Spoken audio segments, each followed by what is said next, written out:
Show me the room, Timothy said, eyes hard now.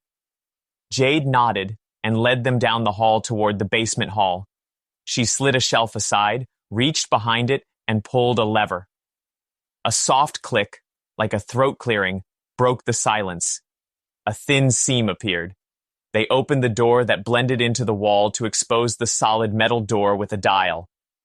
Jade spun the safe dial to the right numbers, turned the handle, and swung the door open. Secret door, she said. Watch your step. They slipped through a narrow stairwell. Their footsteps thudded on stone. Shelves spread into shadow. Glass bottles, hundreds, then thousands, lined dark wooden racks. Each bottle held a small, glowing orb. Each light pulsed like a slow heartbeat. A faint glass tick traveled the rows, as if the lights were breathing in turn. Cold air slid along the stone walls with a mineral smell, edged with wax and old incense. "What is this place?" Alexander whispered. Timothy didn't answer. He pushed off the steps and floated down the rows. Up close, he could feel something familiar, intimate, yet repulsive. The glow slid over his face.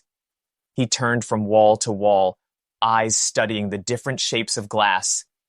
The room felt endless, sinking deep into the earth. "It's cold," Catherine said, hugging herself, "like a church with no windows." Timothy touched his chest. The medallion under his shirt grew warm, steady as a coal. He pressed his palm over it and looked back at the others. "These are all Tatiana's essence, the ones she hid in her holy relics." "Why would her relic orbs be here?" Catherine asked. Her voice sounded thin in the enormous space.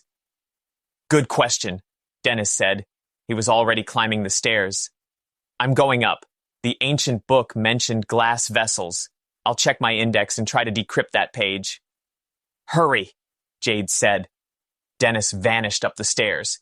Timothy drifted along another rack, his face lit by breathing lights. For a heartbeat, he reached toward a bottle and pulled his hand back, disgust and pull fighting in his eyes. "Let's not touch anything," Catherine whispered. "Not one thing. Get the Timothy Tibb epic fantasy thriller book series now.